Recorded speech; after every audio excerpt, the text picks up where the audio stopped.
O horror de Elkhorn e a besta de Bray Road. Na década de 80 e 90, o estado americano do Wisconsin foi assolado por uma terrível maldição. Ele foi amaldiçoado com aparições de um licântropo, um lobisomem de tamanho gigante, que atacou a área da Bray Road nas cidades de Delavan e Elkhorn, de 1980 até 1991, com relatos que tratam desde alguma criatura desconhecida até pactos com o diabo e ocultismos ligados à cidade. Lendas que diriam que Elkhorn teria sido construída em cima de um cemitério nativo americano, onde os indígenas teriam amaldiçoado a cidade. Outros que falam sobre uma bruxa que amaldiçoou Elkhorn no ano de 1936. No vídeo de hoje nós vamos andar sobre toda essa lenda bizarra do caso de O Horror de Elkhorn.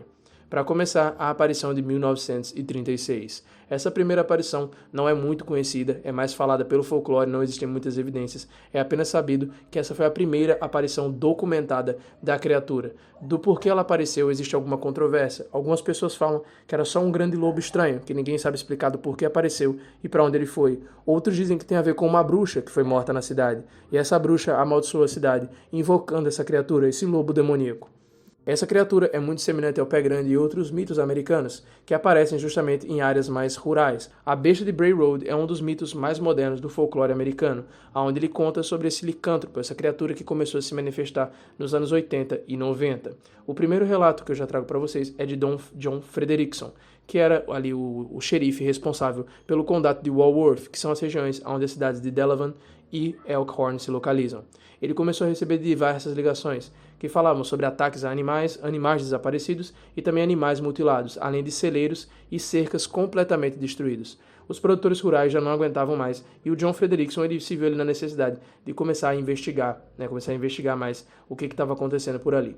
E ele descobriu que nesse condado de Wolfhorn era comum você encontrar pessoas fazendo rituais satânicos e bruxaria por ali. Então tinha muito lugar onde as pessoas faziam rituais ocultistas, encontrando oferendas, marcas estranhas em árvores e também sangue de animais pintados em pedras. O que obviamente não era uma coincidência, existiam pessoas fazendo rituais ali. Obviamente John Frederickson, como um policial e um homem da lei, não podia explicar para as pessoas da cidade que aquilo ali era caso sobrenatural. Ele tinha que fazer alguma coisa. Então ele se juntou com alguns rapazes para tentar investigar aquilo. Pegou ali alguns policiais e também alguns fazendeiros que tinham armas e se prontificaram a investigar. Eles então concluíram que na verdade só se tratava de ataques de lobos cinzas ali que tinham pela região, e esses lobos eles estariam atacando os animais em conjunto, e por isso parecia que era uma criatura grande que estava levando vários animais de uma vez, quando na verdade devia ser só uma matilha de lobo, e que aqueles rituais satânicos era só bagunça de adolescente e não eram rituais satânicos reais. Porém, boa parte das pessoas lá de Elkhorn não comprou essa história do xerife e acharam que ele estava só querendo ali empurrar uma solução rápida para tirar aquele peso das costas dele. E esses relatos vão de encontro justamente com o que algumas residentes do local falavam. E para começar, eu trago o primeiro relato de Laurie Andrews. Laurie Andrews era uma residente do local que em 1989 avistou a criatura se alimentando. Ela disse que estava voltando para casa de madrugada às 1h30 da manhã, e enquanto ela vinha dirigindo pela Bray Road, que é uma grande rodovia, ela viu uma criatura estranha, agachada. A criatura tinha uma aparência esguia, porém musculosa, com braços compridos, porém tendo ombros bem largos e costas fortes, o que fez com que ela pensasse que aquilo fosse um lobo muito grande e começou a ficar com medo. Mas como ela estava dentro do carro, ela pensou que ela poderia acelerar além do que a criatura conseguia. Então foi quando ela acelerou e passou do lado e olhou rapidamente pela janela. Ao olhar, ela viu que a criatura anotou, levantando sua cabeça, enquanto ela se alimentava de um animal morto na estrada.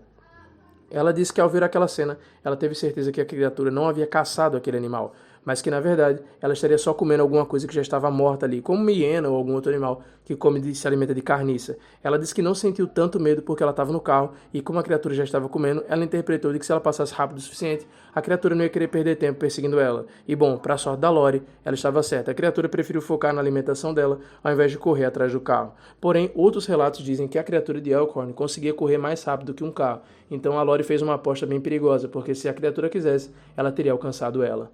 Chegamos agora no relato de Doris Gibson. Em 1991, no dia 31 de outubro, também conhecido como Dia das Bruxas, Doris estava voltando para casa. Era um dia bem estranho e chuvoso, que fazia com que tudo ficasse mais bizarro e perturbador.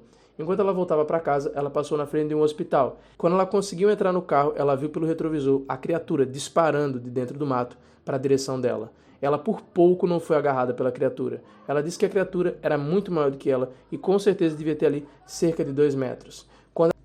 E essa não foi a única vez que a Doris viu a criatura. Ela relata que ela viu essa criatura uma outra vez.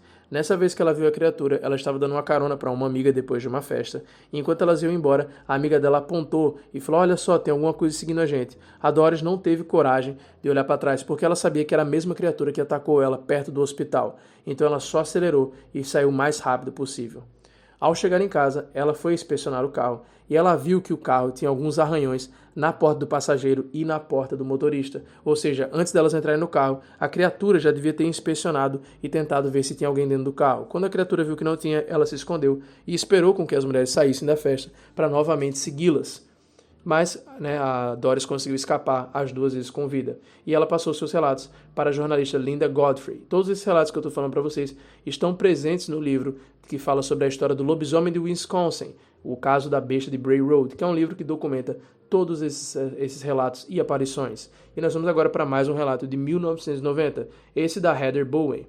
Heather Bowen e sua amiga Karen passaram por um grande terror quando elas viram uma criatura que era simplesmente um cachorro que conseguia ficar em pé e que era obviamente muito maior do que um humano normal. Heather conta que ela e Karen estavam tranquilas durante a noite, porém elas ouviram um barulho do lado de fora. Então elas pensaram, é melhor a gente ir olhar para ver o que é. Só que ao mesmo tempo elas sentiam que se elas abrissem a porta ou olhassem pela janela, elas iam se deparar com algo que não era humano. E como eu contei para vocês, ao olharem pela janela do segundo andar da casa, elas viram uma criatura que estava em pé em duas patas, tinha um corpo de cachorro, porém andava como um homem. Elas disseram que, diferente dos outros relatos, elas não acharam ele parecido com um lobo, mas sim com um coiote, porque o seu nariz era mais comprido e suas patas eram mais esguias, não tão musculosas quanto a de um lobo. Seguindo agora para o próximo relato, Tom Brickta. Tom Brickta e seu amigo Chris Maxwell fizeram uma viagem para visitar um amigo que ia se casar. Eles são do estado de Illinois, não são de Wisconsin, então como eles não conheciam muito do lugar, eles estavam dirigindo com bastante cautela. E enquanto eles dirigiam pelaquela cidade que tinha muita névoa, uma névoa bem densa, eles estavam bem devagar e o Chris falou que ele ia tomar o máximo de cuidado. O Tom disse que não precisava se preocupar, que ele também estava de olho ali. Então eles acertaram alguma coisa, e eles pensaram que talvez fosse um barril, uma caixa de metal, ou talvez até uma caixa de correio de alguma casa que alguém jogou por ali, porque eles sentiram que era alguma coisa bem pesada.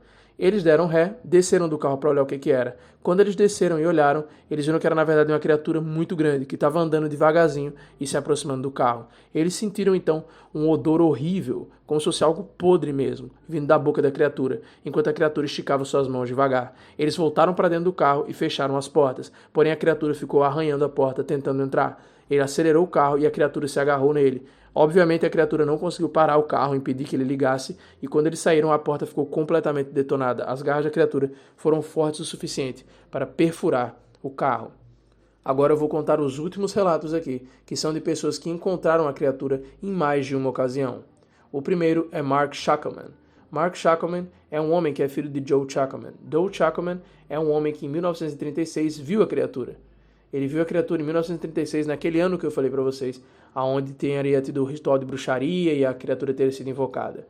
Esse homem ele trabalhava como vigia em uma igreja católica chamado St. Coletta, que é um monastério que tem lá, um convento que tem lá nos Estados Unidos, que fica próximo de Jefferson, também no estado do Wisconsin. E uma noite ele viu a criatura passando ali próximo do convento. Ele disparou uma vez e a criatura correu. Na noite seguinte ele viu a criatura novamente.